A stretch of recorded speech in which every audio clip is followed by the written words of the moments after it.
say, my guy, how you dey so cheche na cheche? My guy, I get problem. Why? I get problem. I get matter. I need money. I need money very badly. I need money. I need money, man. Sometimes I even need money pass you. The guy like need money. I need money.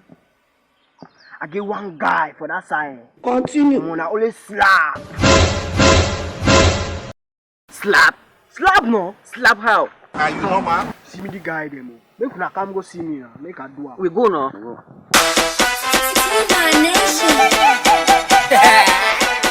already know what they call me. When you hear that boy love, quand tu vas finir le travail et tu veux chat ton argent, on te dit revenez demain. Ça m'énerve comme ça. They dit la for your face, but they dit chuku you for bass. C'est chat de sorcellerie. My boy, hey, don't tell me I not see you. Continue. Why they check like say you want chop so? Say my guy, I dey hear about me and my men them. Man, me I want fap. Oh my God. I don't know what they want. Sharp. So you want time, man? But you don't worry, your men they hide the work I out don't the tell yard. you no.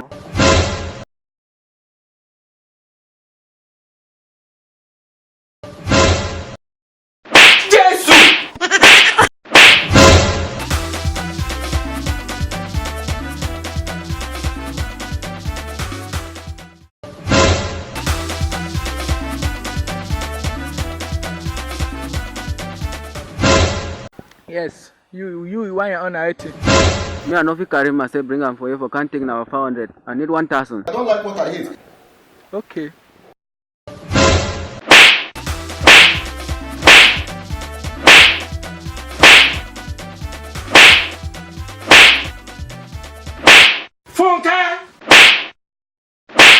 Why are you running?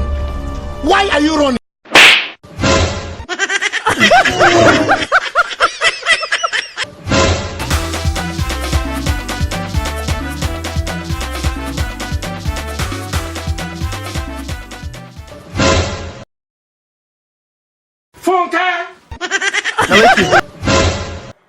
You want your own item?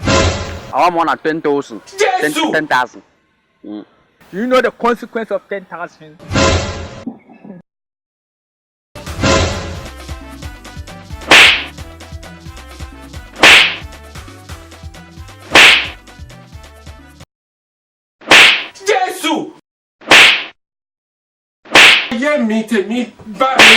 Chai.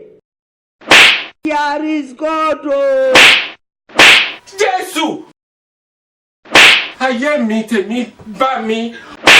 Chai.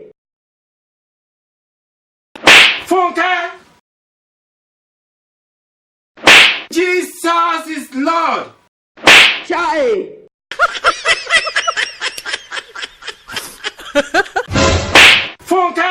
Oh my God.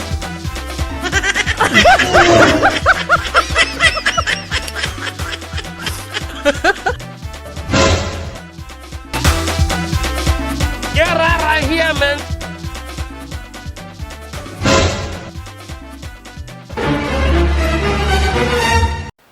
Me, I need 50k. 50k. You don't know now, but I'm gonna. Chai.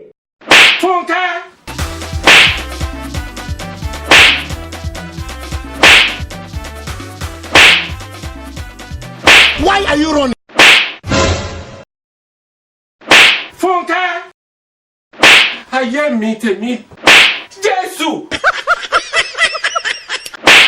Oh my God.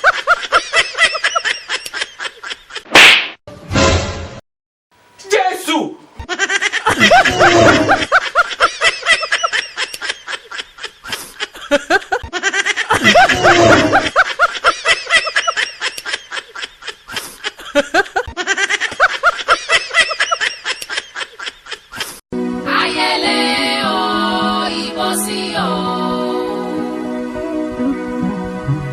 Ayẹ̀dọ̀rí kọ̀dọ̀.